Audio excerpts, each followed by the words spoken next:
António José Soares é há quase 40 anos o sócio número 2568 do clube de futebol Os Belenenses.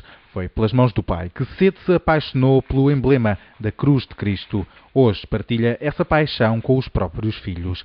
Em outubro de 2011 foi eleito pelos sócios do Belenenses o 50º presidente do histórico clube de Belém. E é com António Soares que me encontro, o presidente número 50 deste clube, Clube de Futebol Os Belenenses. Desde já, muito obrigado por nos receber aqui no estádio do Restelo. Começava por lhe perguntar quem é o sócio número 2568. Bom, então, antes de responder a essa questão, agradecer a oportunidade que a Bola TV me concede, portanto, de dar esta entrevista e de falarmos um bocadinho sobre o Belenenses. Respondendo à sua questão, quem é o sócio 2568 do Belenenses? Sou do Belenenses desde que me conheço. É uma questão de tradição familiar. O meu pai é sócio do Belenenses também há muitos anos e comecei a vir com ele ao Restelo e, portanto, foi, digamos, um processo natural. Lembra-se dessa primeira vez que veio ao Restelo? A primeira, tenho algumas imagens das primeiras vezes. Portanto, estamos a falar no início da década de 70, a primeira equipa de que eu me lembro, os jogadores 1 a 1 praticamente, é aquela equipa que em 72, 73, se eu não estou em erro, ficou em segundo lugar no campeonato, treinada por um treinador de nome Alejandro Scopelli, e lembro-me praticamente dessa equipa toda e de alguns jogos dessa equipa. O senhor é o presidente número 50, um número significativo para um clube com 92 anos de história. É significativo, mas eu acho que indicia que há aqui alguma exagerada rotatividade nos presidentes do clube.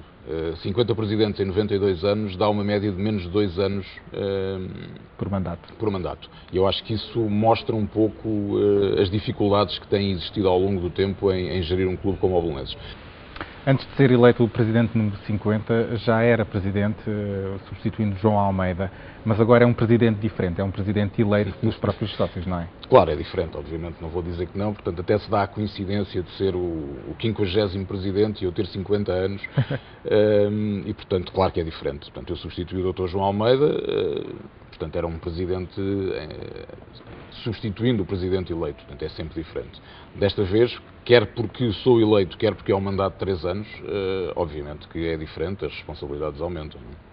Vai ser um presidente a tempo inteiro ou não?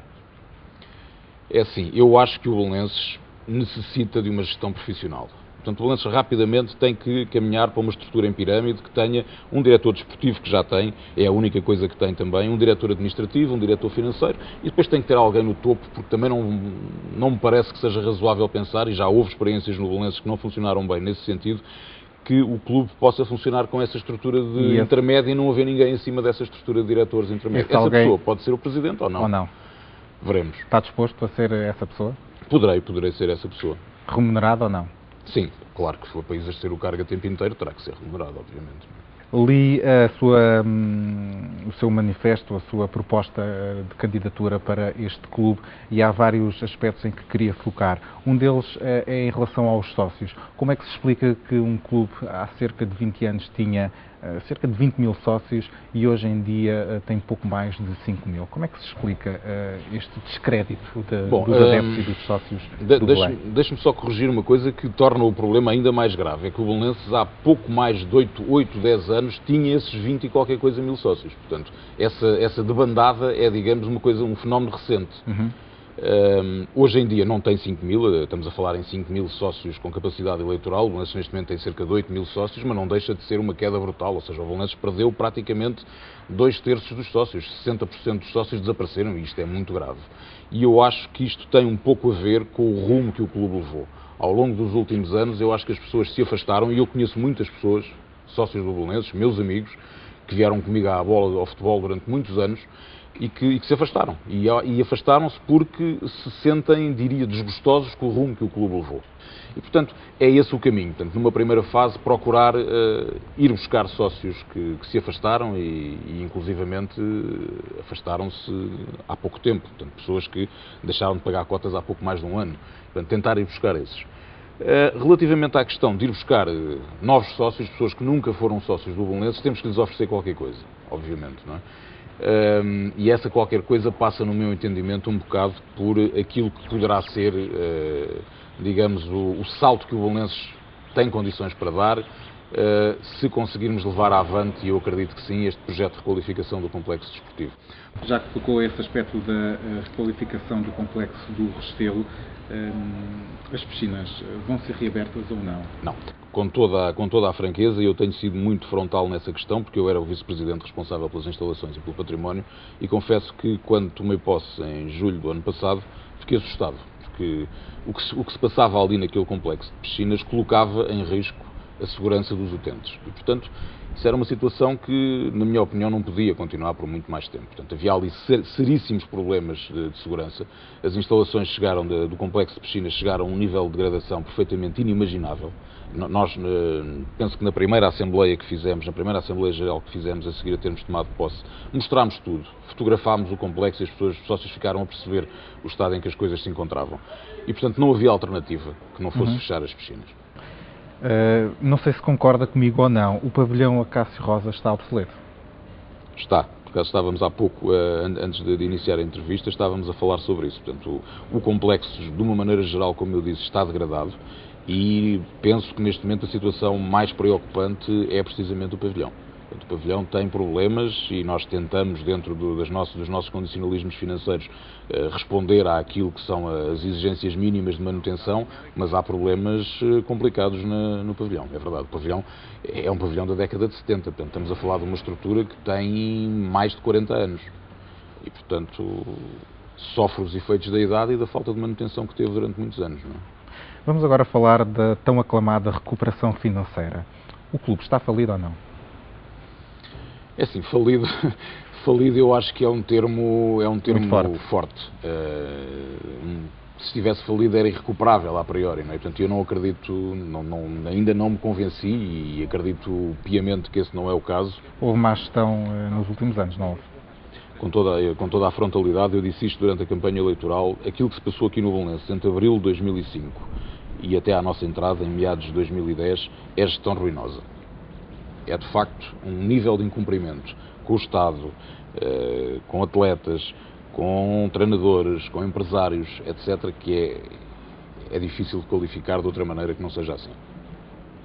Grande parte do passivo do Belenenses está concentrado nestes 5 anos. O Belenenses não tinha problemas com o fisco e com a segurança social até meados de 2005. Qual é o peso que as modalidades vão ter durante o seu mandato? Em relação às modalidades, uma aposta muito grande na formação e depois, nas equipas séniores, se não competirem em ligas profissionais, não se coloca a questão financeira.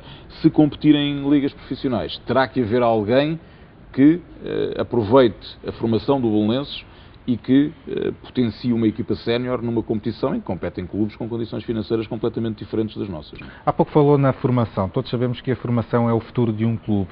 Que ideias é que tem para fomentar a formação no Belenenses? Em relação às modalidades, já falámos um pouco. Em relação ao futebol, nesta altura nós não conseguimos apostar na formação como gostaríamos de poder apostar.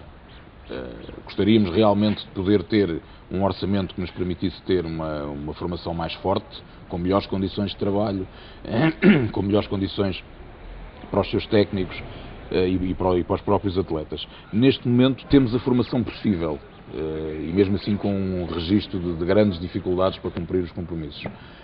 Mesmo assim, no entanto, é de referir que nós, o ano passado, vendemos 2 jogadores da nossa formação, um para um dos principais clubes portugueses e outro para um clube italiano.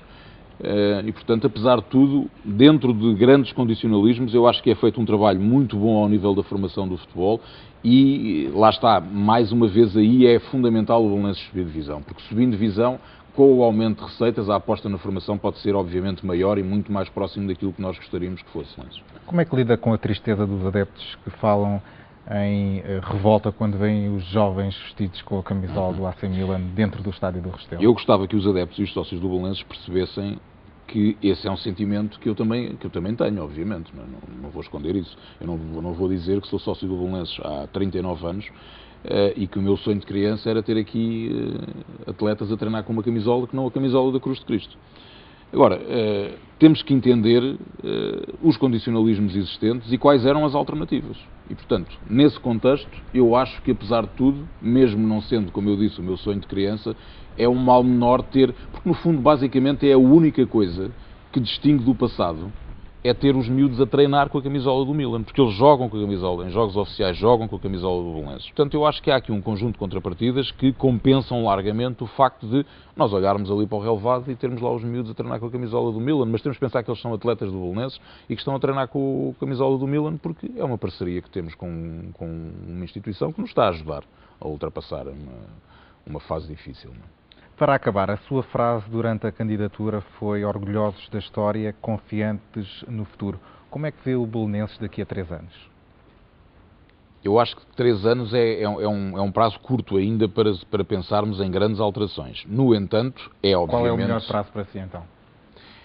É assim, para mim, o meu sonho era, sem dúvida, levar o projeto de requalificação do complexo desportivo até ao fim. E para isso 3 anos não chegam. Terão que chegar para dar passos concretos para que isso seja uma realidade. Isso terá que chegar.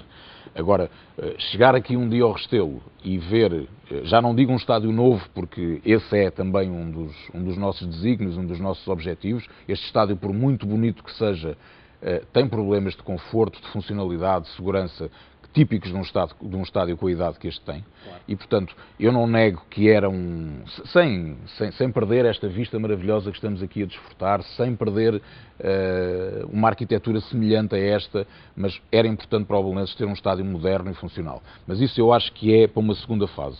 Agora, o que eu gostaria de ver daqui a 7, 8 anos era entrar aqui no estádio do Restelo e ver a clínica, e ver o Health Club e o spa, e uma piscina nova, e um pavilhão novo, etc, etc. Portanto, tudo aquilo que são as valências que fazem parte do projeto de requalificação que está a ser negociado com a Câmara. Esse é um sonho pessoal, devo dizer, e acho que deve ser um sonho e um desígnio de todos os belenenses.